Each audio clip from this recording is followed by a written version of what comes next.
কিরে বোন, ঘুমোসনি এখনো? ঘুম আসছে না বুঝি? কে বোন? আরে আবার কি হলো তোর? পূর্ণিমা? কে পূর্ণিমা? পূর্ণিমা? পূর্ণিমা, আমি আজকে তোকে শেষ করতে এসেছি। কিরে এ কি? তুই হাতে পটি পেলি কোথা থেকে? আমি শুধু রক্ত চাই, রক্ত। পূর্ণিমা বোন, শোন শোন, শান্ত হ, শান্ত হ।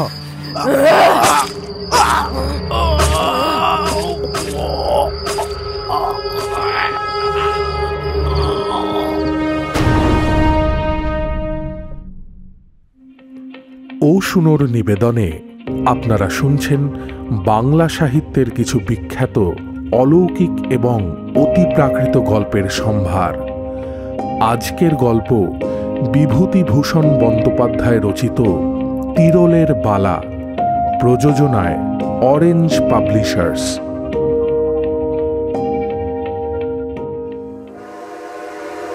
দেখেছেন দেখেছেন কাণ্ড, গাড়ি ছাড়ার সময় হয়ে গেছে কখন, এখনো ঘন্টা পড়ার নাম নেই। এই হচ্ছে মার্টিন কোম্পানির ছোট লাইনের সমস্যা। আরে মশাই, বড় গেছে, নেমে যাব। প্রায় 5 মাইল রাস্তা, বলুন তো 4টে বাজে এখানেই, এখনো গাড়ি ছাড়বার নাম নেই। কখন বাড়ি পৌঁছবো ভাবুন তো। এটা কাণ্ডই দাদা এরকম। আসুন না সবাই মিলে একটু কাগজে লেখালেখি করি। সেদিন বড় গেছি স্টেশনে দুটো ট্রেনের লোক এক ট্রেনে পুড়লে দাঁড়াবার জায়গা পর্যন্ত নেই। তাও কদমতলায় এলো 1 ঘন্টা লেট। ওই অফিসের সময়টাই একটু টাইম মতো যায়, তারপর সব গাড়ি সমান দশা। এই যা করেছেন। ওফ, কি ভুল যে করেছি মশাই এই লাইনে বাড়ি করে। এই রিটায়ার করলাম, আর কোথায় বাড়ি করি আমার শ্বশুর বললেন তার গ্রামে বাড়ি করি। সে কথা মশাই? আরে দাদা, এই প্রসাদপুর, যেখানে প্রসাদপুরের ঠাকুর আছে, মেয়েদের ছেলে পুলে না হলে মাদুলি নিয়ে আসে। আচ্ছা আচ্ছা। ওরা ময়দান থেকে 25 মাইল, বেশি না।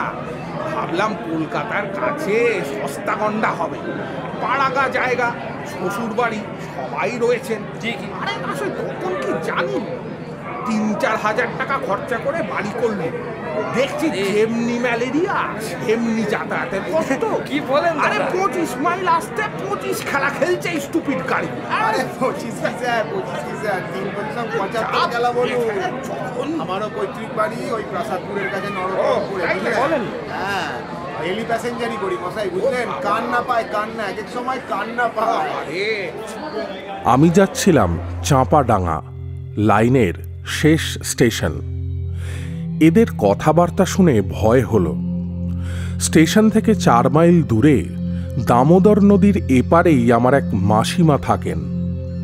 মেসোমশাই নাকি মৃত্যুশয্যায়, তাই চিঠি পেয়ে মাসিমার স্বনির্বন্ধ অনুরোধে সেখানে চলেছি।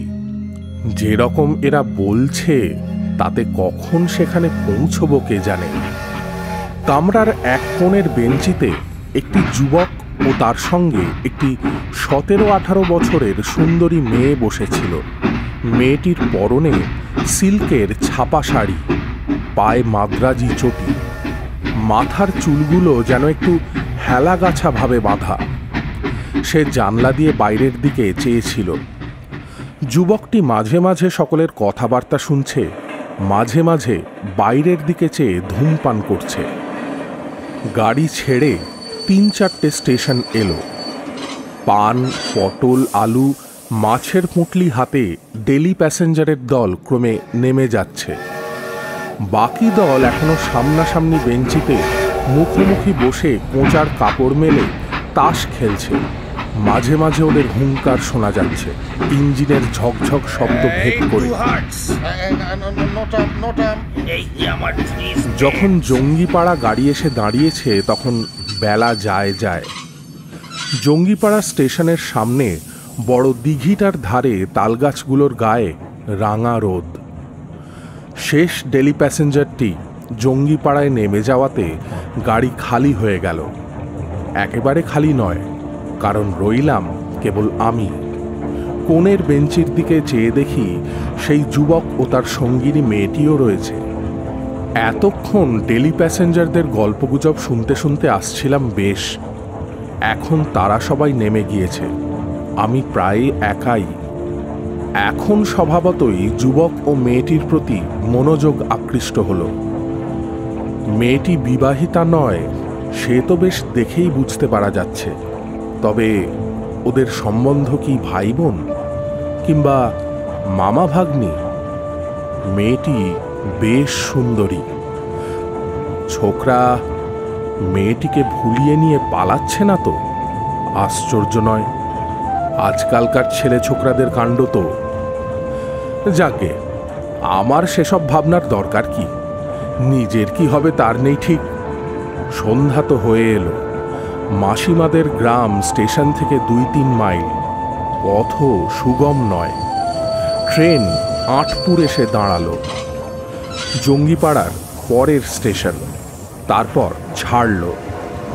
বড় বড় ফাঁকা রাঢ় দেশের মাঠে সন্ধ্যা নেমে আসছে। লাইনের ধারে কচ্ছিত ক্ষুদ্র ক্ষুদ্র চাষা গাঁ, লাউলতা চালে উঠেছে। একটা ছোট্ট গ্রাম্য হাট ভেঙে লোকজন ধামা চোঙারি মাথায় ফিরছে। আবার মাঠ, জাম গাছের মাথায় কালো বাদুড় উড়ে এসে বসেছে। খালের ধারে মশাল জেলে জেলেরা মাছ ধরবার চেষ্টা করছে। আবার সহযাত্রীদের দিকে চাইলাম। দুজনে পাশাপাশি বসে আছে, কিন্তু দুজনেই জানালার বাইরে চেয়ে রয়েছে। একটা কথাও শুনলাম না ওদের মধ্যে। ছেলেটা মেয়েটাকে নিয়ে পালাতে পালাতে দুজনের মধ্যে ঝগড়া হয়েছে। বেশ সুন্দর চেহারা দুজনেরই। না, মামা ভাগ্নি বা ভাই বোন নয়, নিয়ে পালানোই ঠিক। কিন্তু এদিকে কোথায় যাবে ওরা? মার্টিন কোম্পানির ছোট লাইন তো আর 2 স্টেশন গিয়ে রাঢ় দেশের অজ পাড়াগাঁ আর দিগন্তব্যাপী মাঠের মধ্যে শেষ হয়েছে। এ দুটি শৌখিন পোশাক পরা তরুণ তরুণীর পক্ষে সে অঞ্চল নিতান্ত খাপছাড়া ও অনুপযোগী। যাকগে, আমার কেন ওসব ভাবনা। পিয়াসাড়া স্টেশনের সিগন্যালের সবুজ আলো দেখা দিয়েছে। সামনে ভয়ানক অন্ধকার রাত্রি। নিতান্ত দুর্ভাবনায় পড়ে গেলাম। রাঢ় দেশের মাঠের উপর দিয়ে রাস্তা, সঙ্গে ব্যাগে কিছু টাকা কড়ি আছে। শুনেছি হুগলি জেলার এদিকে চুরি ডাকাতি নাকি অত্যন্ত বেশি। মেসোমশায়ের চিকিৎসার জন্যে মাসিমা কিছু টাকার দরকার বলে লিখেছিলেন। মাই টাকাটা দিয়েছে। ধনে প্রাণে না মারা পড়ি শেষকালে। হঠাৎ আমার সহযাত্রী যুবকটি আমার দিকে চেয়ে বললে, বলছি, চাপাডাঙ্গা স্টেশন থেকে নদীটা কত দূরে বলতে পারেন স্যার? নদী তা তো প্রায় 1/2 মাইল। ও, নৌকা পাওয়া যায় খেয়ার? এখন তো নদীতে জল কম, নৌকো বোধহয় আছে। যুবকটি আর কোনো কথা না বলে আবার বাইরের দিকে চেয়ে রইল। আমার অত্যন্ত কৌতূহল হলো, একবার জিজ্ঞেস করে দেখি না ওরা কোথায় যাবে। কিন্তু ওদের দিক থেকে কথাবার্তার ভরসা না পেয়ে চুপ করে রইলাম। পিয়াসাড়া স্টেশনে এসে গাড়ি দাঁড়ালো। বিশেষ কেউ নামলে উঠল না, ছোট স্টেশন।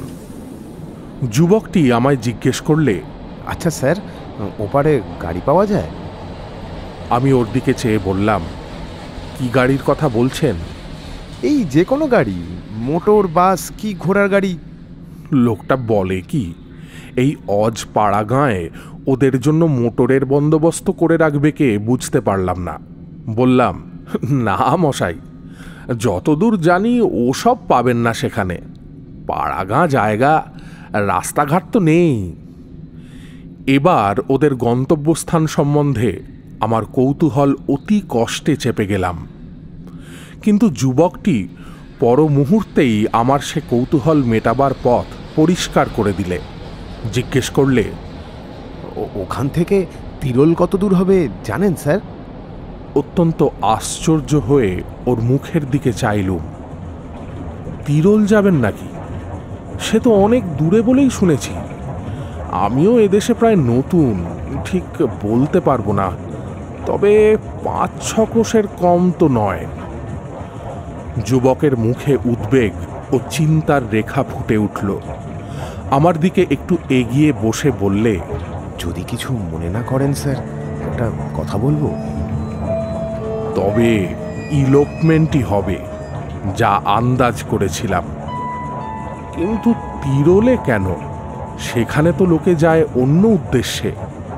বললুম, হ্যাঁ হ্যাঁ হ্যাঁ, বলুন না, বলুন বলুন। যুবকটি মেয়েটির দিকে আঙুল দিয়ে দেখিয়ে গলার সুর নামিয়ে বললে, ওকেই নিয়ে যাচ্ছি তিরোলে, পাগলাকালির বালা আনতে। ওরই জন্যে আমার বোন, কাল অমাবস্যা আছে, কাল বালা পড়ার নিয়ম। মেয়েটি কি? চুপ করে আছে এখন প্রায় 2 মাস, কিন্তু যখন ক্ষেপে ওঠে তখন ভীষণ হয়ে ওঠে, সামলে রাখা কঠিন হয়ে যায়।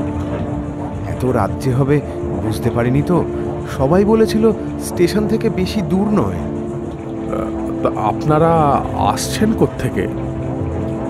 অনেক দূর থেকে স্যার, ধানবাদের কাছে সয়লাডি কলিয়ারি। এদিকের খবর কিছুই জানি না, লোক যেমন বলেছে তেমনি শুনেছি। কি করি এখন? এই মেয়ের সঙ্গে বিদেশ বিভূই জায়গা, বড় বড় বিপদে পড়ে গেলাম যে। চুপ করে ব্যাপারটা বুঝবার চেষ্টা করলাম। ছোকরা বিপদে পড়ে গিয়েছে বেশ। ওর কথা শোনার পর থেকে মেয়েটির দিকে চেয়ে দেখছি। চমৎকার দেখতে মেয়েটি, ধপধপে ফর্সা রং, বড় বড় চোখ, ঠোঁটের দুটি প্রান্ত উপর দিকে কেমন একটু বাঁকানো, তাতে মুখশ্রী আরও কি সৌন্দর্যে দেখাচ্ছে। অমন সুন্দরী মেয়ে নিয়ে এই বিদেশে রাত্রিকালে মাঠের মধ্যে দিয়ে 5-6 ক্রোশ রাস্তা গাড়ি ভাড়া করে গেলেও বিপদ কাটল বলে মনে করবার কারণ নেই। এক চাঁপাডাঙ্গাতে কোথাও থাকা, কিন্তু পাড়া গাঁয়ে অপরিচিত লোকদের, বিশেষ করে যখন শুনবে যে মেয়েটি পাগল, তখন ওদের রাত্রে আশ্রয় দেবার মতো উদারতা খুব কম মানুষেরই হবে। যুবকটিকে বললাম, চাঁপাডাঙ্গাতে কোনো লোকের বাড়ি আশ্রয় নেবেন রাত্রে? তার চেষ্টা দেখব। না স্যার, ওকে অপরিচিত লোকের মধ্যে রাখতে পারবো না, তাহলেই ওর মেজাজ খারাপ হয়ে উঠবে। আমি ছাড়া আর কারো কাছে খাবে না পর্যন্ত। যে কোনো তুচ্ছ ব্যাপারেও ভীষণ ক্ষেপে উঠতে পারে। ওর সে মূর্তি দেখলে আমি ওর দাদা, আমি পর্যন্ত দস্তুর মতো ভয় পাই। সে দৃশ্য না দেখাই ভালো। ও অন্য মানুষ হয়ে যায় একেবারে। চাঁপাডাঙ্গা স্টেশনে গাড়ি এসে দাঁড়ালো। রাত্রির অন্ধকার এখনো ঘন হয়ে নামেনি, তবে কৃষ্ণা চতুর্দশীর রাত্রি। অনুমান করা যায় কি ধরনের হবে আরেকটু পরে। চাঁপাডাঙ্গা স্টেশনের কাছে লোকের বাড়িঘর বেশি নেই। খানকতক বিচুলি ছাওয়া ঘর, অধিকাংশ পানবিড়ি, মুড়ি মুড়কি কিংবা মুদিখানা দোকান, একটা সাইকেল সারানোর দোকান, একটা হোমিওপ্যাথিক ডাক্তারখানা, আর ডাক্তারখানার একপাশে স্থানীয় ডাকঘর, একটা পুকুর, পুকুরের ওপারে 2-1খানা চাষাভুষো লোকের ঘর। আমরা টিকিট দিয়ে সবাই স্টেশনের বাইরে এলাম। সামনেই 2-3খানা ছইওয়ালা গরুর গাড়ি দেখে আমার দুর্ভাবনা অনেকটা কমে গেল। কিন্তু যখন তাদের জিজ্ঞাসা করে জানলাম নদীর ধার পর্যন্ত তারা যায়, নদী পার হবার উপায় নেই গরুর গাড়ির, তখন আমি আমার সঙ্গীটিকে বললুম, কি করবেন? নয়তো স্টেশনেই থাকবেন রাতে? না স্যার, কাল অমাবস্যা, আমায় তিরোল পৌঁছতেই হবে কাল। এখানে থাকলে কাজ হবে না। আপনি আর একটু কষ্ট করুন, আমার সঙ্গে চলুন। আপনাকে যখন পেয়েছি ছাড়তে পারবো না। আপনি না দেখলে কোথায় যাই বলুন? আমি বড় বিপদে পড়ে গেলাম। ওদিকে মেসোমশাইয়ের অসুখ, সেখানে পয়সা কড়ি নিয়ে যত শিগগির হয় পৌঁছানো দরকার। এদিকে এই বিপন্ন যুবক ও তার বিকৃত মস্তিষ্কা ভগিনী, ছেড়েই বা এদের দিই কি করে এই অন্ধকার রাত্রে? তা হয় না, সঙ্গে যেতেই হবে। মেসোমশায়ের অদৃষ্টে যাই ঘটুক। গরুর গাড়ির গাড়োয়ানেরা কিন্তু ভরসা দিল। তিরোলের বাঁধা রাস্তা, নদী পেরিয়ে গাড়ি পাওয়া যায়, পালকি পাওয়া যায় একটু খোঁজ করলেই। হরদম লোক যাচ্ছে সেখানে, ভয় ভীতি কিছু নেই। নদীর খেয়া থেকে বড়জোর 2 ঘন্টার রাস্তা। নদীর ধার পর্যন্ত একখানা ছইওয়ালা গরুর গাড়িতে আমরা 3 জন এলাম। সারা ট্রেনে মেয়েটি কথা বলেনি, অন্তত আমি শুনিনি। ছইয়ের মধ্যে বসে সে প্রথম কথা কইল। যুবকটির দিকে চেয়ে বললে, দাদা, আমার শীত করছে, তোমার শীত করছে না? সুন্দর গলার স্বর, যেন সেতারে ঝংকার দিয়ে উঠল। আমি সহানুভূতির চোখে তরুণীর দিকে চাইলাম। আহা, এমন সুন্দরী মেয়েটি কি অদৃষ্ট নিয়েই জন্মেছে। বললাম, শীত করতে পারে, নদীর হাওয়া বইছে কিনা, সঙ্গে কিছু আছে গায়ে দেবার? যুবকটি বললে, না, গায়ে দেবার কিছু এই বৈশাখ মাসে তো আনিনি। বিছানার চাদরখানা পেতে গাড়িতে বসেছিলাম, তুই বরং ওখানা গায়ে দে। মেয়েটি আবার বললে, এটা কি নদী দাদা? বেশ স্বাভাবিক সুরে সহজ ধরনের কথাবার্তা। আমি বললাম, দামোদর। মেয়েটি এবার আমার দিকে মুখ ফিরিয়ে বললে, বল্লভপুরে যে দামোদর, আমি জানি, খুব বড় নদী, তাই না দাদা? ছেলেবেলায় দেখেছি তো। যুবকটি আমায় বললে, দামোদরের ধারে বল্লভপুর বলে গ্রাম, বর্ধমান জেলায়। সেখানে আমার মামাবাড়ি কি না। পূর্ণিমা মানে আমার এই বোন সেখানে 2 বার গিয়েছিল ছেলেবেলায়। তারপর খেয়ায় নদী পার হবার সময় পূর্ণিমা ওর দাদাকে বললে, ভয় করছে দাদা, ডুবে যাব না তো? ও দাদা, নৌকা দুলছে যে। আরে ডুবে যাবি কেন, চুপ করে বসে থাক, দুলছে তো কি।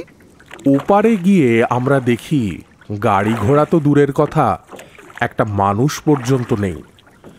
খেয়ার মাঝি লোকটা ভালো, সে আমাদের অবস্থা দেখে বললে, দাঁড়ান দাঁড়ান বাবু মশাইরা, শ্যামপুরের গোয়ালপাড়ায় গরুর গাড়ি পাওয়া যায়, আমি ডেকে আনতেছি, আপনারা এই নৌকাতেই বসেন। দাদা, কিছু খাবে না? খাবার রয়েছে তো। পরে আমার দিকে চেয়ে বললে, আপনিও খান না, খাবার অনেক আছে। হ্যাঁ হ্যাঁ, দে না, ওকে দে, তুইও খা। কিছুই তো খাসনি, পৌঁছতে কত রাত হয়ে যাবে। পূর্ণিমা একটা ছোট্ট পুঁটুলি খুলে আমাদের সবাইকে লুচি, পটল ভাজা, আলু চচ্চড়ি ও মিহিদানা পরিবেশন করে দিলে। বললে, দেখো তো দাদা, মিহিদানা খারাপ হয়ে যায়নি তো? আমি বললাম, বাহ, কোথাকার মিহিদানা? বর্ধমান থেকে কেনা, আসবার সময়। খারাপ হয়নি তো? দেখুন তো মুখে দিয়ে। আজ যখন বাড়ি থেকে বেরিয়েছিলাম তখন ভাবিনি এমন একটি সন্ধ্যার কথা। ভাবিনি যে দামোদর নদীর উপর নৌকোতে বসে একটি অপরিচিত যুবক ও একটি অপরিচিতা তরুণীর সঙ্গে খাবার খাবো এভাবে। কেমন একটা শান্ত পরিবেশ, যেন বাড়িতে মা বোনের মধ্যেই আছি। বড় ভালো লাগছিল। আমাদের খাওয়া শেষ হয়ে গিয়েছে। এমন সময় গরুর গাড়ি নিয়ে খেয়ার মাঝি ঘাটের ধারে দামোদরের বিস্তৃত বালির চরে এসে হাজির হলো। তিরোল যাবার ভাড়া ধার্য করে আমরা গাড়িতে উঠে পড়লাম। খেয়ার মাঝিকে তার পরিশ্রমের জন্যে কিছু বকশিস দেওয়াও বাদ গেল না। গাড়োয়ান বললে, আগে বাবু, এখন ভুল হয়ে গেছে, বাড়ি থেকে তামাকের টিনটা নেওয়া হয়নি। গাড়ি গায়ের মধ্যে দিয়ে একটু ঘুরিয়ে নিয়ে যাই, বেশি দেরি হবে নি। শ্যামকুর গ্রামের মধ্যে গাড়ি ঢুকল। আমবাগান, বাঁশবন, লোকের বাড়িঘরের পিছন দিয়ে রাস্তা। ঘরের দাওয়ায় মেয়েরা রান্না করছে। তারপর আবার মাঠ, আখের ক্ষেত, পাট ক্ষেত। মাঠের মধ্যে দিয়ে চওড়া সাদা রাস্তা আমাদের সামনে বহুদূর চলে গিয়েছে। রাঢ় দেশের মাঠ, বন জঙ্গল খুব কম। এখানে ওখানে মাঝে মাঝে 2-4টে কলা গাছ ছাড়া। পূর্ণিমা আমায় বললে, আপনার মাসিমার বাড়ি এখান থেকে কত দূর হবে? সে তো এদিকে নয়, দামোদরের ওপারে, স্টেশনের পূর্ব দিকে প্রায় 2 ক্রোশ দূরে।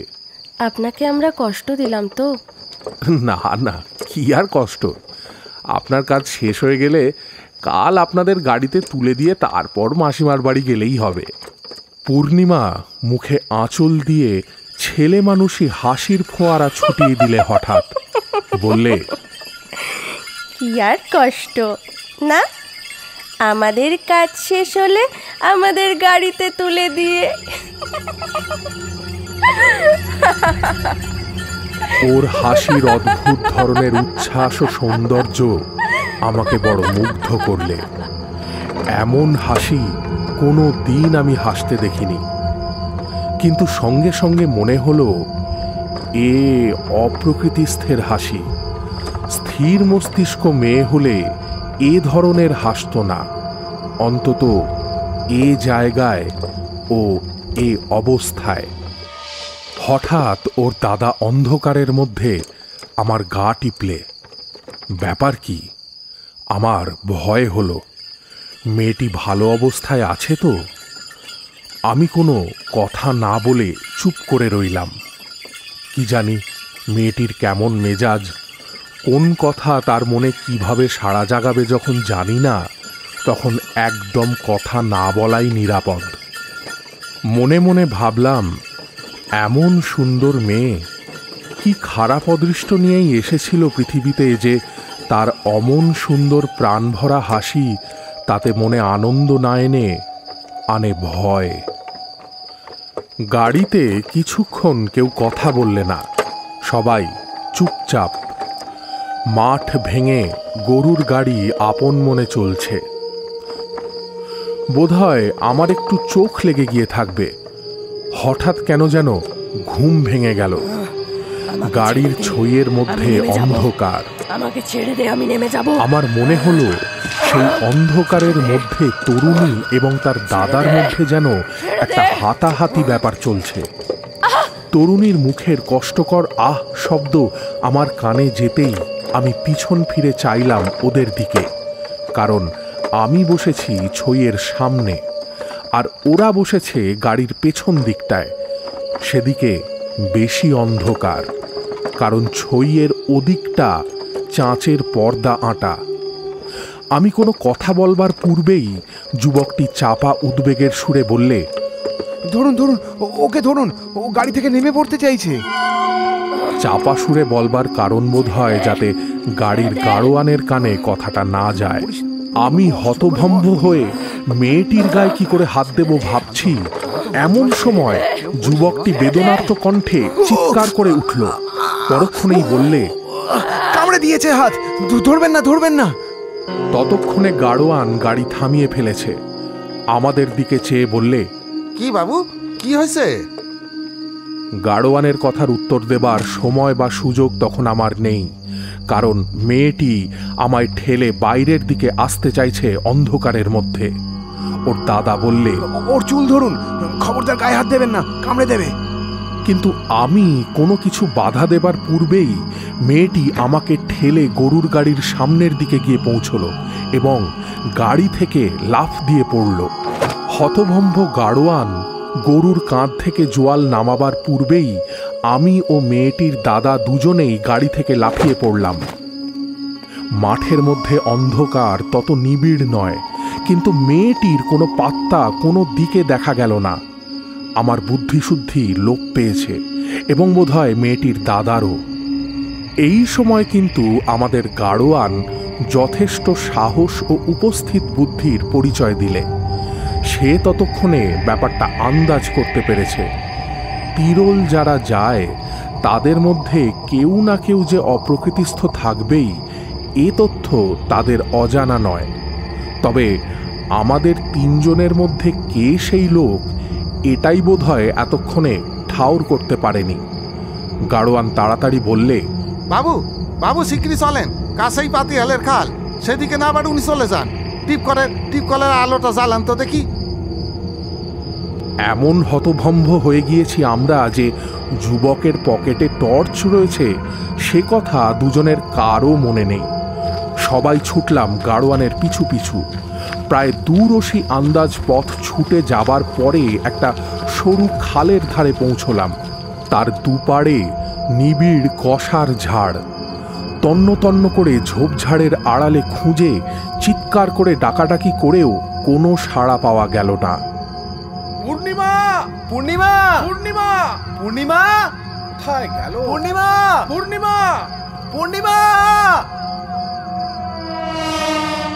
সব ব্যাপারটা এত অল্প সময়ের মধ্যে ঘটে গেল যে এতক্ষণে ভেবে দেখবারও অবকাশ পাওয়া যায়নি জিনিসটার গুরুত্ব কতটা, বা এ থেকে কত কি ঘটতে পারে।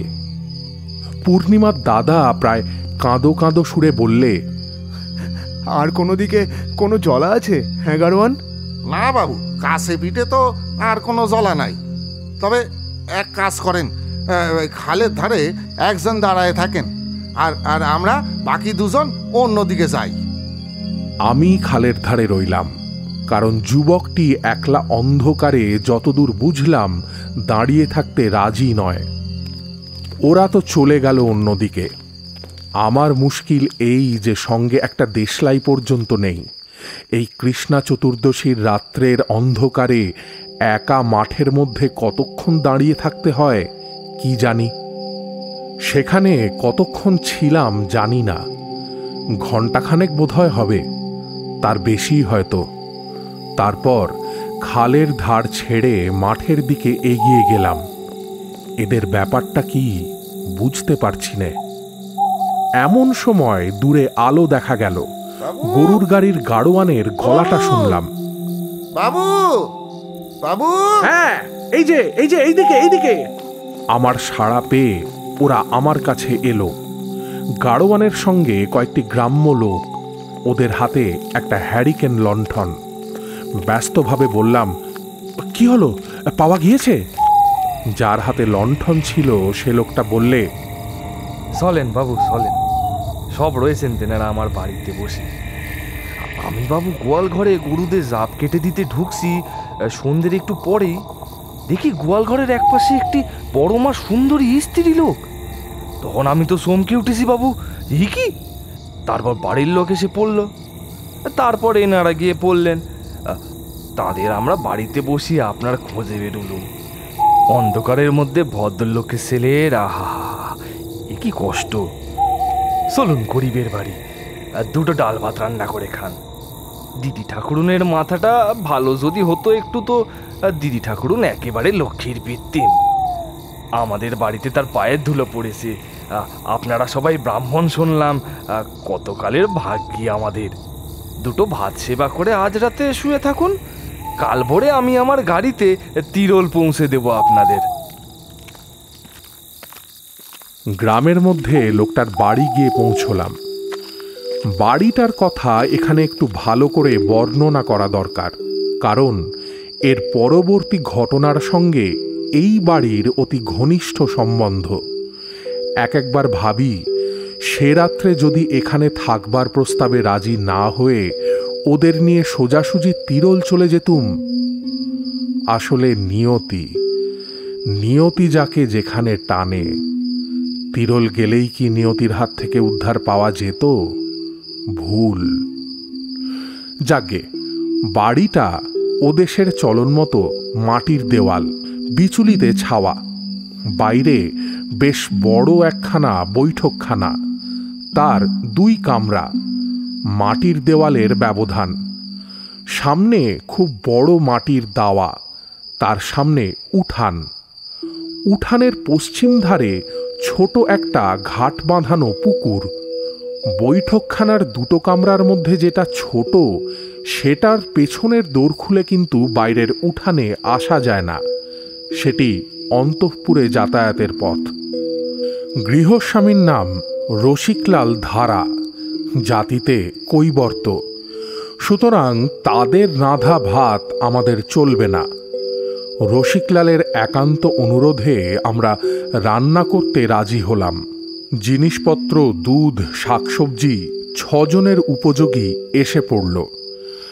আশ্চর্যের বিষয় এই যে রান্না করলে পূর্ণিমা আবার সেই আগেকার শান্ত স্বাভাবিক মূর্তি ধরেছে। তার কথাবার্তা, রান্নার কৌশল, সহজ ব্যবহার দেখে কেউ বলতেও পারবে না কিছুক্ষণ আগে এ গাড়ি থেকে লাফ দিয়ে পালিয়েছিল। খেতে বসবার কিছু আগে পূর্ণিমা যেখানে রাঁধছে সেখানে উঁকি মেরে দেখি গ্রামের অনেক মেয়ে ওকে দেখতে এসেছে, নানা রকম কথাবার্তা জিজ্ঞেস করছে। হ্যাঁ গা দিদি, এই মেয়েটাই এই যে নাকি? হ্যাঁ রে, এই মেয়েটাই। শুনলাম মাথার রোগ আছে। আহাগো, কি সুন্দর দেখতে। ঠিক বলেছিস, একদম লক্ষ্মীপনা, দেখে কিছু বোঝা যায় না কিন্তু। হ্যাঁ গা মেয়ে, তোমার বিয়ে হয়নি? বুঝলাম পূর্ণিমার কাহিনী গ্রামময় রটে গিয়েছে। রাত 11টা প্রায় বাজে। পূর্ণিমা এসে আমাদের ডেকে নিয়ে গেল খেতে। আমি বললাম, সকলের সঙ্গে আলাপ হলো পূর্ণিমা? পূর্ণিমা সলজ্জে হেসে বললে, ওরা সবাই এসেছে কেন জানেন? আমায় নাকি সবাই দেখতে এসেছে। আমি বললাম, আমি ভাই আপনাদের মতোই মেয়ে, দুখানা হাত দুখানা পা, আমাকে দেখবার কি আছে? ওর দাদা বললে, আর কি কথা হলো? আর কিছু না, আমাদের বাড়ি কোথায়, আমার বয়স কত, এই জিজ্ঞেস করছিল। তারপর বেশ দিব্যি সহজভাবেই বললে, আর বলছিল তোমার বিয়ে হয়নি। আমি বললাম, এবছর বাবা আমার বিয়ে দেবেন বলেছেন। বলেই সে আমাদের পাতে ডাল নাকি পরিবেশন করতে আরম্ভ করলে। একটু ভাত দি দাদা। আমি তো অবাক। একটু ডাল দি না। ওর দাদার দিকে চাইতে সে বেচারি আমায় চোখ টিপলে। পাগল হোক, উন্মাদ হোক, মেয়েদের স্বাভাবিক প্রবৃত্তি যাবে কোথায়? বড় কষ্ট হলো ভেবে, অভাগীর ও স্বাদ এ জীবনে পূর্ণ হবার নয়। কিন্তু এ ধরনের দু একটা বেফাঁস কথা ছাড়া পূর্ণিমার অন্য সব কথাবার্তা এমন স্বাভাবিক যে কেউ তার মধ্যে এতটুকু খুঁত ধরতে পারবে না। ওর গলার সুরটা ভারী মিষ্টি। খুব কম মেয়ের গলায় এমন মিষ্টি সুর শুনেছি। এমন একটি সুন্দর চালচলন, নিজের দেহটা বহন করে নিয়ে বেড়ানোর সুশ্রী ধরন আছে যে ওকে নিতান্ত সাধারণ শ্রেণীর মেয়ে বলে কেউ ভাবতে পারবে না। আপনাকে আমরা তো বড় কষ্ট দিলুম, আমাদের শয়লাডিতে যাবেন কিন্তু দাদা। বেশ বেশ, যাব বই কি দিদি, নিশ্চয় যাব। এই পুজোর সময় যাবেন। আমাদের ওখানে দুখানা পুজো হয়, একখানা কলিয়ারির বাবুরা করে, একখানা বাজারে হয়। শখের থিয়েটারও হয়। ওর দাদা এই সময় বললে, আরেকটা জিনিস দেখবেন, সাঁওতালদের নাচ, সে একটা দেখবার জিনিস। আসুন না পুজোর সময়, ভারী খুশি হব আমরা আপনি এলে। পূর্ণিমা উৎসাহের সঙ্গে বললে, তাহলে তাই কথা রইল কিন্তু দাদা, বোনের নেমন্তন্ন কিন্তু রাখতেই হবে আপনার। এই সময় গৃহস্বামীর মেয়ে দুধ নিয়ে এসে পূর্ণিমাকে বললে, দিদি এই নাও দুধ, সবাইকে দিয়ে দাও। তাহলে একখানা দুধের হাতা নিয়ে এসো খুকে, ডালের হাতায় তো আর দুধ দেওয়া যাবে না। আচ্ছা দিদি, আনছি। আহারাদির প্রায় আধ ঘন্টা পর আমরা সবাই শুয়ে পড়লুম। পূর্ণিমা তার দাদার সঙ্গে বাইরের ঘরের ছোট কামরাটায় এবং আমি বড় কামরাটায়।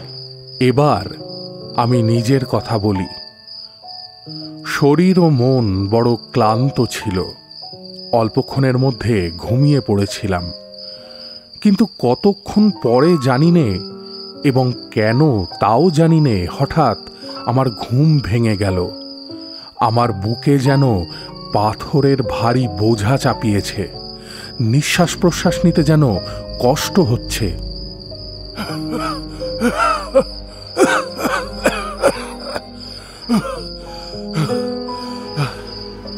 ভাবলুম নিশ্চয় নদীর হাওয়ায় ঠান্ডা লেগে গিয়েছে কিংবা ওই রকম কিছু। অমন হয়। আবার ঘুমোবার চেষ্টা করি। এমন সময় আমার মনে হলো পাশের কামরায় কিরকম একটা কৌতূহলজনক শব্দ হচ্ছে। হয়তো পূর্ণিমার দাদার নাক ডাকার শব্দ। অদ্ভুত ধরনের নাক ডাকা বটে, যেন গোঙানি বা কাতরানির শব্দের মতো। একটু পরেই আর শব্দ শুনতে পেলুম না। আমিও পাশ ফিরে ঘুমিয়ে পড়লাম। আমার ঘুম ভাঙল খুব ভোরে। পাশের কামরার দোর তখনও বন্ধ। আমি উঠে হাত মুখ ধুয়ে মাঠের দিকে বেড়াতে গেলুম।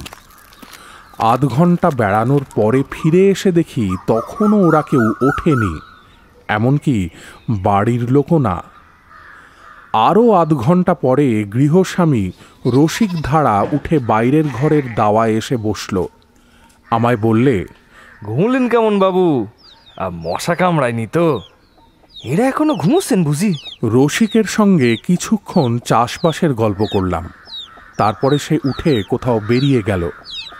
এদিকে প্রায় 8টা বাজল। তখনও পূর্ণিমা বা তার দাদার ঘুম ভাঙেনি। 8:30টার সময় রসিক ফিরে এলো। গ্রীষ্মকাল, 8:30 দস্তুর মতো বেলা, খুব রোদ উঠে গিয়েছে চারিদিকে। রসিক আবার জিজ্ঞেস করলে, ওমা, ওনারা এখনো ওঠেননি? আমি বললাম, কই না, ওঠেনি তো। গরমে সারা রাত ঘুম হয়নি বোধহয়, ভোরের দিকে ঘুমিয়েছে আর কি। বেলা 9টার সময়ও যখন ওদের সাড়া শব্দ শোনা গেল না, তখন আমি দরজায় ঘা দিলাম। ঘরের মধ্যে মানুষ আছে বলেই মনে হলো না। তখন বাধ্য হয়ে আমি পশ্চিম দিকের ছোট জানলাটা দিয়ে উঁকি মেরে দেখতে গেলাম। ঘরের মধ্যে একটি মেয়ে নিদ্রিতা। এই অবস্থায় জানলা দিয়ে চেয়ে দেখতে দ্বিধাবোধ করছিলাম, কিন্তু একবার দেখাটা দরকার। ব্যাপার কি ওদের? জানলা দিয়ে যা দেখলাম তাতে আমি চিৎকার করে উঠেছিলাম বোধহয়, ঠিক বলতে পারি নে, কারণ আমারও কিছুক্ষণের জন্য বুদ্ধির লোপ পেয়েছিল। কি যে ঘটেছে কি না ঘটেছে আমার খেয়াল ছিল না। জানলা দিয়ে যা দেখলুম তা এই। প্রথমেই আমার চোখে পড়ল, ঘরে এত রক্ত কেন? চোখে ভুল দেখলাম নাকি? কিন্তু পর মুহূর্তেই আর সন্দেহের অবকাশ রইল না। ঘরে একখানা চৌকি পাতা। পূর্ণিমার দাদা চৌকির উপরকার বিছানায় উপুড় হয়ে কেমন এক অস্বাভাবিক ভঙ্গিতে শুয়ে। বিছানা রক্তে ভাসছে, মেঝেতে রক্ত গড়িয়ে পড়ে মেঝে ভাসছে, আর পূর্ণিমা দেওয়ালের ধারে মেঝের ওপর পড়ে আছে। জীবিতা কি মৃতা বুঝতে পারলাম না। একটা পাশপালিশ চৌকির ওপর থেকে যেন ছিটকে পূর্ণিমার দেহের কাছে পড়ে, সেটাও রক্ত মাখা। আমার চিৎকার অনেক দূর থেকে শোনা গিয়েছিল নাকি? লোকজন চারিধার থেকে এসে পড়ল। আমার জ্ঞান ছিল না।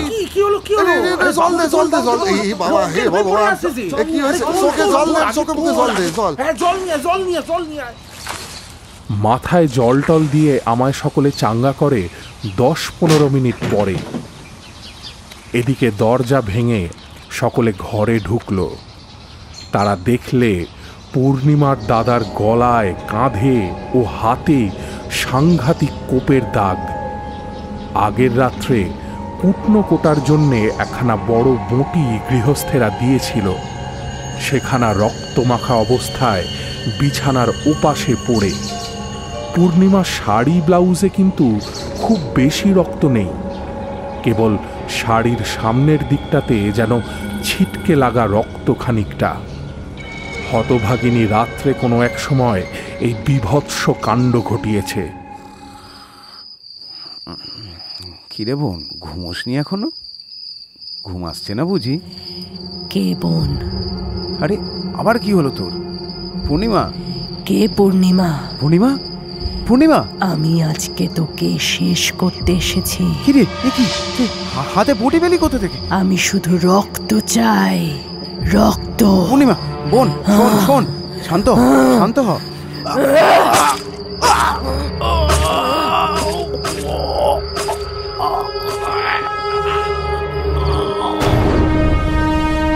নিজের হাতে ভাইকে খুন করে ঘরের মেঝেতে অঘোরে নিদ্রায় অভিভূতা দিব্যি শান্ত নিশ্চিন্তভাবে ঘুমোচ্ছে। আমার যখন জ্ঞান হয়ে ঘরে ঢুকেছি তখনও ঘুমন্ত অবস্থায় ওকে দেখাচ্ছে কি সুন্দর, আরও ছেলে মানুষ, নিষ্পাপ সরলা বালিকার মতো।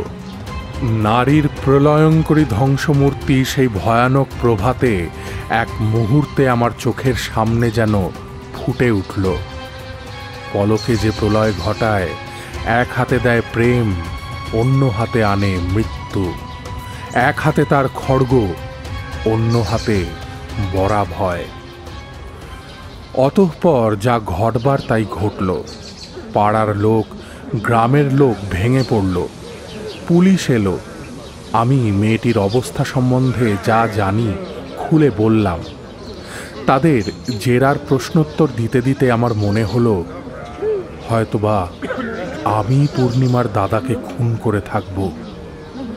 ঘুমন্ত মেয়েটির পাশ থেকে ওর দাদার মৃতদেহ সরানোর ব্যবস্থা আমি করে দিলাম। মৃতের সকল চিহ্ন, রক্তাক্ত বস্ত্র, বঁটি, বিছানা। উন্মত্ততায় ঘুম সহজে ভাঙেনি তাই রক্ষে। দুপুর পর্যন্ত পূর্ণিমা নিরুদ্বেগে ঘুমোলো। পুলিশকেও কষ্ট করে ওর ঘুম ভাঙাতে হলো। আমি ওর পাশে দাঁড়ালুম এই ঘোর অন্ধকার রাত্রে। অসহায় উন্মাদিনীর আর কে ছিল সেখানে? যদিও ওর অবস্থা দেখে চোখের জল ফেলেনি এমন লোক সে অঞ্চলে ছিল না। কি মেয়ে, কি পুরুষ, এমনকি থানার মুসলমান দারোগা বাবু পর্যন্ত। আরে কি কষ্ট, কি কষ্ট! ও কি আর জানতে পেরেছে যে ও কি করেছে? অভাগী, আহারে অভাগী, কি অঘটনটাই না ঘটালি রে। শুনতেছি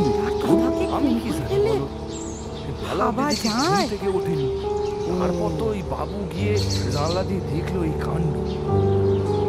শয়লাডি কলিয়ারিতে টেলিগ্রাম করা হলো। ওর বাবা এলেন, তার সঙ্গে এলেন তার 3টি বন্ধু।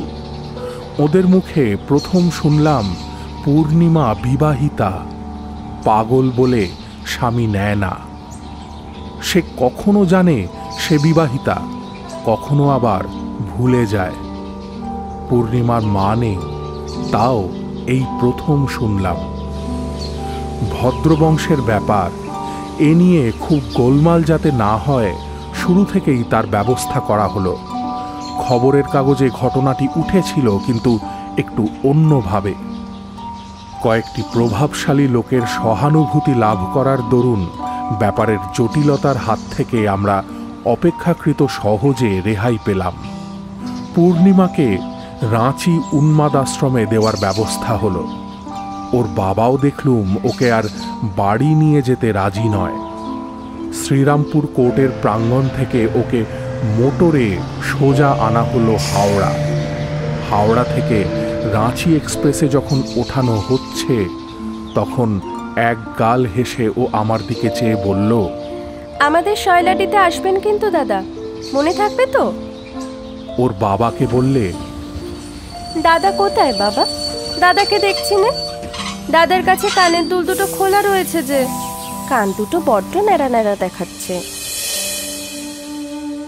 এসব কয়েক বছর আগের কথা। অনেকেই বুঝতে পারবেন আমি কোন ঘটনার কথা বলছি। মানুষ চলে যায়, স্মৃতি থাকে। জীবনের উপর কত চিতার ছাই ছড়ানো, সেই ছাইয়ের সূক্ষ্ম স্তরে বহু প্রিয় পরিচিত জনের পদচিহ্ন আঁকা। এই শ্যামলা পৃথিবী, রৌদ্রালোক, পরিবর্তনশীল ঋতুচক্রের আনন্দ থেকে নির্বাসিতা সে হতভাগিনীর কথা মাঝে মাঝে যখন মনে পড়ে, তখন ভাবি সে নেই। এতদিনে রাঁচির উন্মাদাশ্রমে অভিশপ্ত জীবনের অবসান হয়ে গেছে। ভগবান আর ওকে কতকাল কষ্ট দেবেন। ও শুনোর নিবেদনে আপনারা শুনলেন আজকের গল্প বিভূতিভূষণ বন্দ্যোপাধ্যায় রচিত তিরোলের বালা। পাঠে সাম্য, রক্তিম, ছন্দবাণী, বেদান্ত, অরিন্দম, অভিজিৎ, শম্পা ও পূজা। প্রযোজনায় অরেঞ্জ পাবলিশার্স। শব্দ সংযোজন ও আবহ ই ফ্ল্যাট স্টুডিও, প্রচ্ছদে আকাশ।